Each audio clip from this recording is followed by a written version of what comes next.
क्या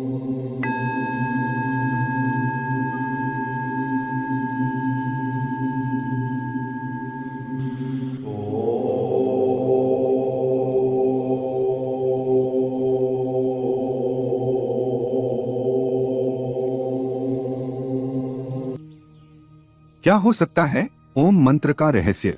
हमें यह तो पता ही है कि ओम मंत्र के उच्चारण से मन को शांति मिलती है और सकारात्मकता बढ़ती है। परंतु क्या इसके अतिरिक्त भी ओम मंत्र का कोई गूढ़ रहस्य है? ओम का रहस्य जानने से तुम्हें ब्रह्मांड के सीक्रेट कोड 369 में से 3 नंबर वाली पहली चाबी मिल जाएगी, जिससे आप सबसे बड़े खजाने के सभी ताले खोल सकते हैं और संसार में सबसे अमीर व्यक्ति भी बन सकते हो। और साथ में यह भी जान सकते हो कि आत्मा क्या है, मोक्ष क्या है, ब्रह्मा क्या है, तुम संसार में क्यों आए हो और तुम्हारा उद्देश्य क्या है। और अगर तुमने ओम के रहस्य को नहीं जाना तो तुम्हारे पास अरबों खरबों रुपए होने के बावजूद भी तुम संसार के सबसे गरीब और भीखमंगे व्यक्ति ही रहोगे। और ओम मंत्र तुम वेदों और उपनिषदों से प्राप्त कर सकते हो, लेकिन अगर तुम्हारे पास इतना समय नहीं है कि तुम इनका अध्ययन कर सको, तो आपको हमारी इस प्रस्तुति को अंत तक एकाग्रचित्त होकर जरूर देखना चाहिए। ओम सनातन धर्म का प्रतीक है और यह शिव का भी प्रतीक है। ओम एक ऐसी ध्वनि या मंत्र है जो अनगिनत रहस्य को अपने अंदर समेटे हुए है। ऑक्सफोर्ड यूनिवर्सिटी में डायरेक्टर रह चुके पीटर रसेल ओम मंत्र पर गहन अध्ययन कर रहे हैं और उन्होंने E=mc² को ओम=mc² के समकक्ष बताया है। और वो कहते हैं कि यह सूत्र चेतना की अभिव्यक्ति को दर्शाता है। ओम ही ब्रह्मांड की एक ऐसी ऊर्जा है जिससे यह ब्रह्मांड बना है। यूनाइटेड स्टेट में अलग अलग जगह पर रिसर्च चल रहा है कि ओम की ध्वनि का हमारे शरीर पर क्या असर पड़ता है।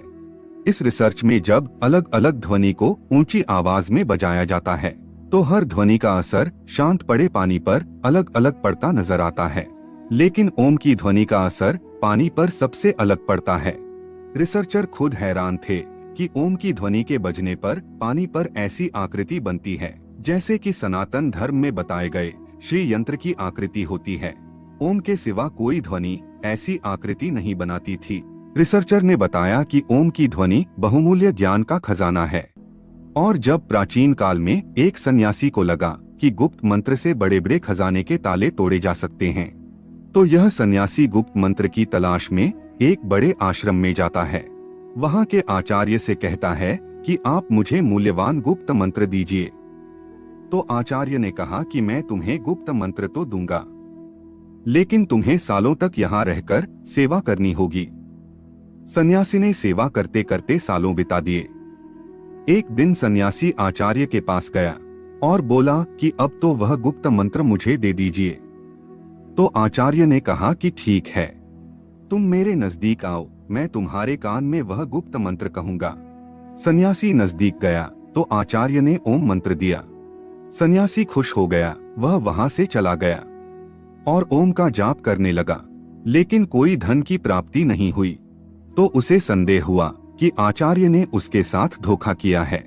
वह जब बाहर निकला तो एक माँ उसके बेटे को बुला रही थी कि ओम बेटे यहाँ आओ। तो सन्यासी चौंक गया, क्योंकि यहाँ तो किसी के बेटे का नाम ही ओम था। जब वह और आगे गया तो कुछ ब्राह्मणों को देखा जो हरि ओम बोल रहे थे। सन्यासी ने कहा, अच्छा, यहाँ भी ओम बोला जा रहा है। सन्यासी रास्ते में और आगे बढ़ा तो कुछ विद्यार्थियों को ओम शांति ही बोलते हुए सुना। तो सन्यासी कहने लगा, कहीं आगे ओम बोला जा रहा है तो कहीं वाक्य के पीछे ओम बोला जा रहा है। इस ओम मंत्र को तो सभी जानते हैं, तो यह ओम का मंत्र कैसे गुप्त मंत्र हो सकता है? निश्चित ही मेरे साथ धोखा हुआ है।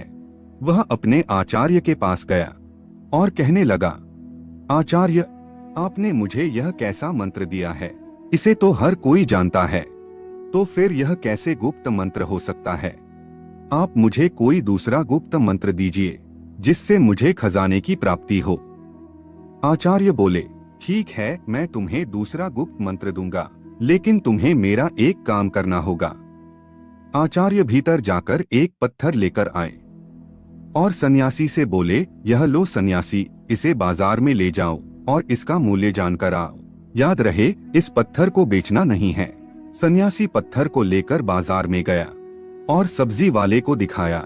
सब्जी वाला बोला, यह तो मेरे बाट के बराबर है, मैं उसके बदले में तुम्हें सेर बैंगन के सिवा कुछ नहीं दे सकता। सन्यासी उस पत्थर को लेकर फिर कपड़े वाले के पास गया तो कपड़े वाला बोला, क्या हमें उल्लू समझा है? पत्थर बेचकर हमें ठगना चाहते हो? चलो चलो यहाँ से। सन्यासी पत्थर को लेकर पूरे बाजार में फिरता रहा, लेकिन किसी ने उसका मूल्य नहीं बताया और किसी ने उसको मुफ्त में भी नहीं लेना चाहा। फिर सन्यासी उस पत्थर को लेकर एक जौहरी की दुकान पर गया। जौहरी ने उस पत्थर को देखा और बोला, कहाँ से मिला तुम्हें इतना कीमती रत्न? यह तो बहुत ही मूल्यवान रत्न है। मेरे पास तो इतना धन ही नहीं है कि मैं यह रत्न खरीद सकूं, और पूरे राज्य में शायद ही कोई ऐसा होगा जो इसे खरीद सकेगा। सन्यासी उस पत्थर को लेकर अपने आचार्य के पास वापस आया और आचार्य से कहने लगा, आचार्य, जौहरी इसे मूल्यवान बता रहा था और दूसरों के लिए यह एक पत्थर मात्र था। आपको पता था कि यह पत्थर नहीं लेकिन कीमती रत्न है, तो फिर मुझे इसका मूल्य जानने के लिए बाजार में क्यों भेजा? तो आचार्य कहने लगे, ताकि तुम ओम का मूल्य जान सको। जैसे इस पत्थर का मूल्य हर कोई नहीं जान सका, यानी इसका मूल्य गुप्त है, हर कोई नहीं आंक सकता, केवल पारखी आंखें ही पहचान सकी कि यह पत्थर नहीं रत्न है। उसी तरह ओम भी एक रत्न है जिसका मूल्य गुप्त है, और जो ओम का मूल्य जानते हैं वह समृद्ध हो जाते हैं। अब ध्यान से सुनो, मैं तुम्हें ओम का विस्तार पूर्वक रहस्य समझाता हूँ। देवताओं के सेनापति भगवान कार्तिकेय ने भगवान शिव को ओम का जो अर्थ बताया है वह मैं तुम्हें बताता हूँ। ओम एक ऐसी प्राकृतिक ध्वनि है जो बिना किसी टकराव से उत्पन्न होती है। इसे तुम अक्षर, शब्द, ध्वनि या नाद भी कह सकते हो। ओम में 3 ध्वनियां हैं जिसे मात्रा कहा जाता है। वे है अध्वनि, उध्वनि और मध्वनि। जब अध्वनि और उध्वनि मिलते हैं तो ओ ध्वनि बनाता है, और जब उध्वनि से म मिल जाता है तो ओम बनता है। ओम की 3 ध्वनियों से ही समस्त विश्व की सभी भाषाएं और बोलियां बनती है, और गूंगा भी अध्वनि, उध्वनि और मध्वनि यह 3 ध्वनियां बोल सकता है।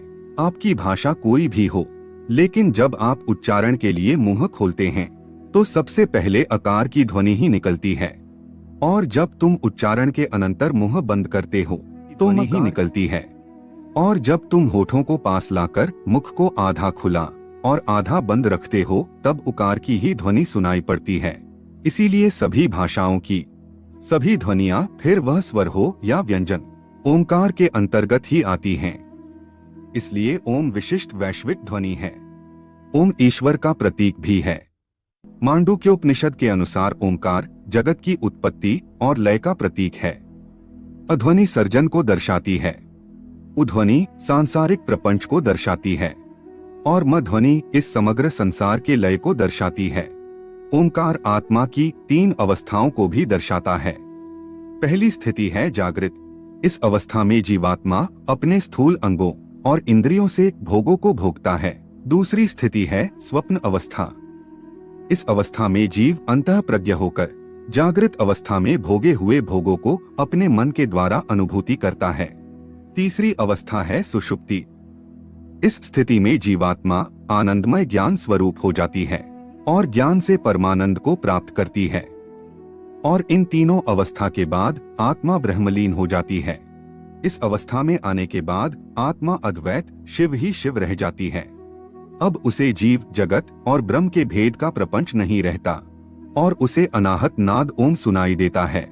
अनाहत नाद कोई ध्वनि नहीं है, लेकिन अनाहत एक अनुभूति है जिसमें आत्मा कहती है कि अहम ब्रह्मास्मि, शिवोहम, मैं ही ब्रह्म हूँ, मैं ही शिव हूँ, मैं ओंकार हूँ, मैंने ही जगत के रूप में अपना विस्तार किया है, मैं ही शेर हूँ जो मेरे ही हिरण रूप को मारने जा रहा हूँ, मैंने ही अपने पुत्र के रूप में जन्म लिया है, और मैं ही मेरे माता पिता के रूप में जन्म ले चुका हूँ। इस संसार में केवल मैं ही हूँ, मेरे सिवा कोई नहीं है, बोलने वाला भी मैं ही हूँ, और सुनने वाला भी मैं ही हूँ।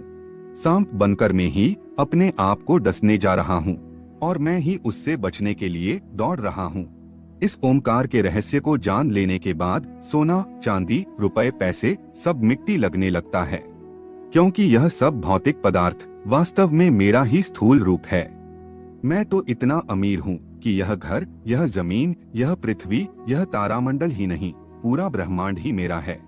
और ऐसे कितने ब्रह्मांड होंगे जो मेरे ही अंग है। तो मेरे जितना अमीर कौन हो सकता है जब मुझे इतना बड़ा खजाना मिल रहा है। मैं क्यों इन किलो 100 किलो सोना, चांदी और रुपए पैसे के पीछे भागूं? और इस खजाने को खोलने के लिए मैंने 3 नंबर की चाबी दी है, ओमकार, जो अब मैं तुम्हें बताता हूँ। मूल नैसर्गिक ध्वनियाँ 3 है, अध्वनि, उध्वनि और मध्वनि। नैसर्गिक रंग 3 है, लाल, पीला और नीला। प्रकृति के मूल लक्षण 3 है, नाम, रूप और गुण। शरीर की तासीर 3 है, कफ, पित्त और वायु। ब्रह्मांड की स्थितियां 3 है, उत्पत्ति, पालन और प्रलय। और उनके देवता भी 3 है, ब्रह्मा, विष्णु और महेश। पदार्थ के मूल तत्व 3 है, न्यूट्रॉन, प्रोटॉन और इलेक्ट्रॉन। पहले आयाम 3 है, लंबाई, चौड़ाई और गहराई। और इन 3 नंबर की चाबी को जितना गहराई से अध्ययन करोगे और उसकी गहराई में जाओगे, तुम मुझे ही पाओगे, नहीं अपने आप को ही पाओगे, क्योंकि इस संसार में तुम्हारे सिवा दूसरा कोई है ही नहीं। तो मित्रों, यह प्रस्तुति आपको पसंद आई है तो प्रस्तुति को लाइक करें और ऐसी ही ज्ञानवर्धक जानकारी के लिए आप हमारी चैनल आर्य लोक को सब्सक्राइब जरूर करें और कमेंट में ओमकार लिखना ना भूलें। धन्यवाद।